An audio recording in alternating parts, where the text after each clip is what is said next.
केशव को दिल्ली गए 2 दिन हो गए थे और लौटने में 4-5 दिन और लगने की संभावना थी। ये चंद दिन काटने भी रजनी के लिए बहुत मुश्किल हो रहे थे।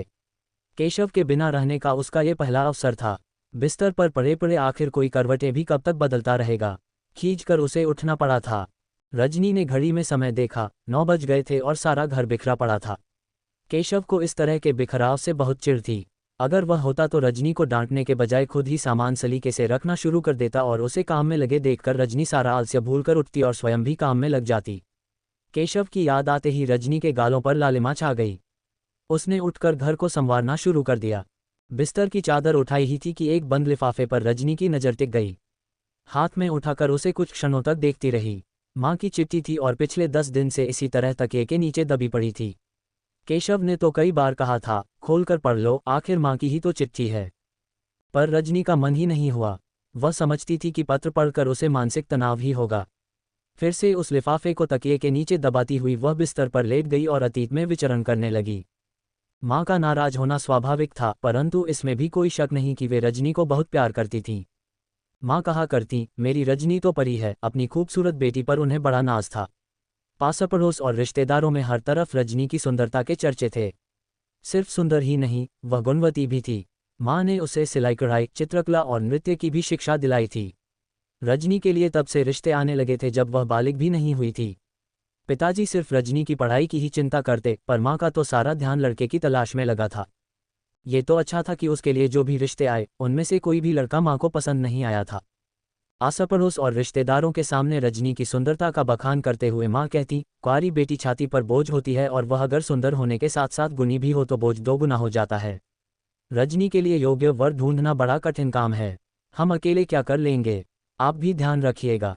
बार बार माँ के यही कहते रहने से उनकी मुंहबोली बहन सुलभा अपने रिश्ते के एक लड़के का प्रस्ताव रजनी के लिए लाई, लेकिन लड़के का फोटो देखते ही माँ सुलभा पर बरस पड़ी। अरे सुलभा, तेरी आंखों को क्या हो गया है जो मेरी बेटी के लिए काना दूल्हा ढूंढ कर लाई है? काना? ये तू क्या कह रही है कमला? लड़के की एक आंख दूसरी से थोड़ी छोटी है तो क्या वह काना हो गया? सुलभा मौसी भी चिढ़ गईं। और नहीं तो क्या, एक छोटी दूसरी बड़ी, काना नहीं तो और क्या कहूँ? माँ हाथ नचाती बोली, मेरी बेटी में कोई खोट नहीं, फिर मैं क्यों ब्याहने लगी इससे? माँ का क्रोध 2 गुना हो गया था। उस दिन माँ ने सुलभा मौसी से हमेशा के लिए रिश्ता तोड़ दिया।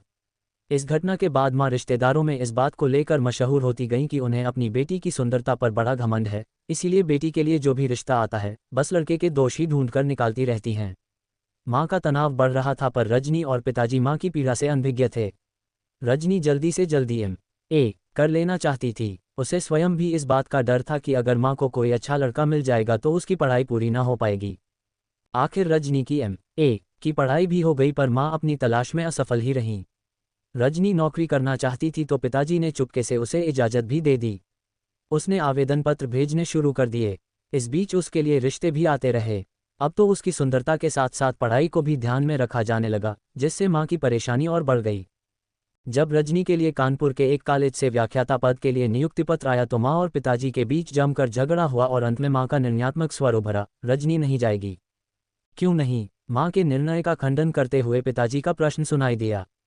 बेकार सवाल मत कीजिए, मैं अपनी खूबसूरत और जवान बेटी को अकेली दूसरे शहर जाकर नौकरी करने की इजाज़त नहीं दे सकती, और अगर इसे नौकरी करनी ही है तो यहीं शहर में करे।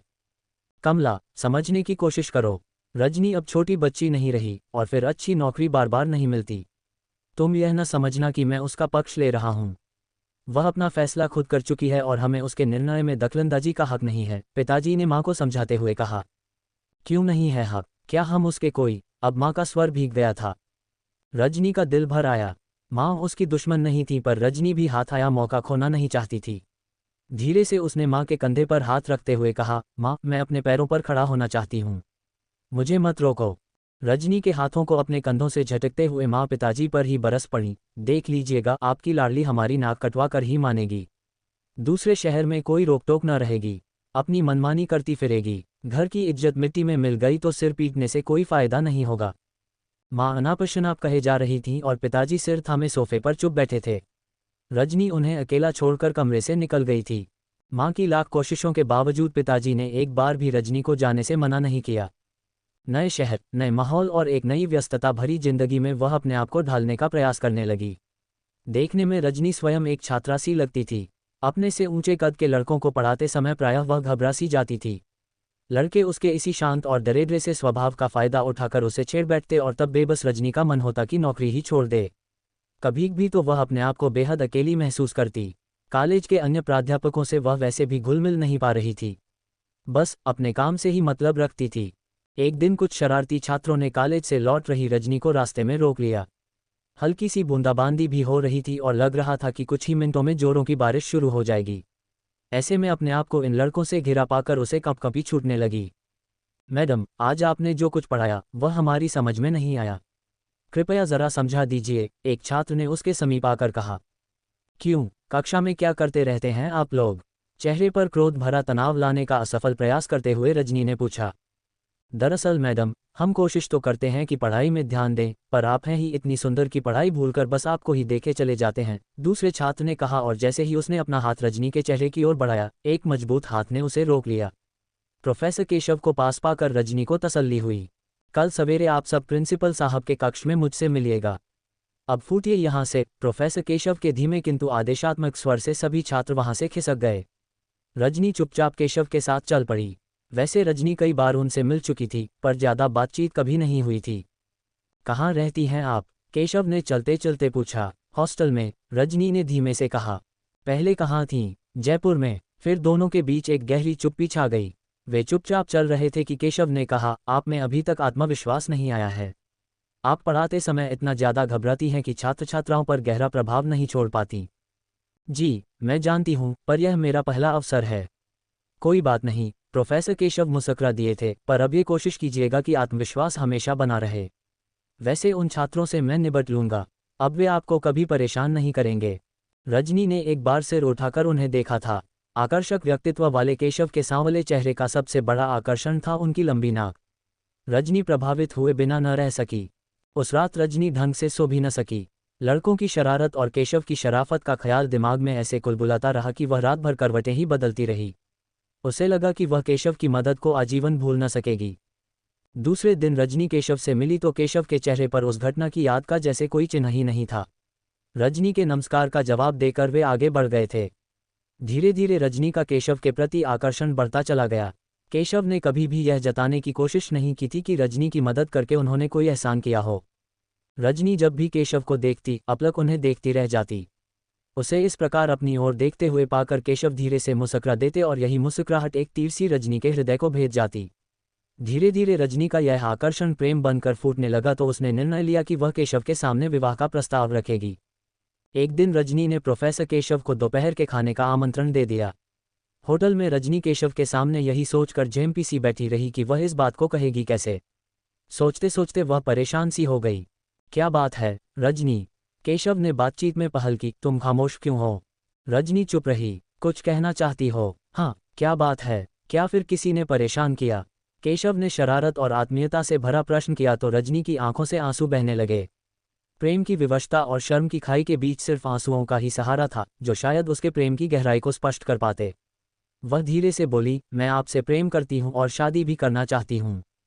शादी ब्याह में इतनी जल्दबाजी ठीक नहीं, केशव ने कहा तो सुनकर रजनी चौंक गई।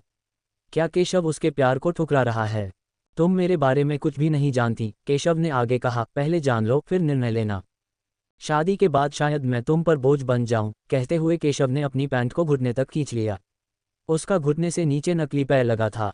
देखते ही रजनी की चीख निकल गई। वह धीरे से बोली, ये कैसे हुआ? सड़क दुर्घटना से। रजनी की आंखों से अश्रुधारा बह चली थी। उसके निर्णय में एकाएक परिवर्तन आया। पल भर में ही उसने सोच लिया कि वह शादी के बाद ही माँ और पिताजी को सूचना देगी। वह जानती थी कि माँ एक अपाहिज को अपने दामाद के रूप में कभी भी स्वीकार नहीं कर पाएंगी। एक सादे से समारोह में रजनी ने केशव से विवाह कर लिया। माँ को पत्र लिखने के कुछ ही दिन बाद उनका जवाब आ गया, पर रजनी लिफाफा खोल न सकी। वह सोचने लगी कि माँ का दिल अवश्य ही टूटा होगा और पत्र भी उन्होंने उसे कोसते हुए ही लिखा होगा। रजनी को हमेशा पिताजी का ख्याल आता था। माँ इस घटना के लिए पिताजी को ही जिम्मेदार ठहराती होंगी। पिताजी को भी शायद अब पछतावा ही होता होगा कि रजनी को यहाँ क्यों भेजा। अभी वह ये सब सोच ही रही थी कि नौकरानी की आवाज़ सुनाई दी तो वह अतीत से निकलकर वर्तमान में आ गई। मालकिन, आपकी माताजी आई हैं। माँ, रजनी चौंक गई। कब आई?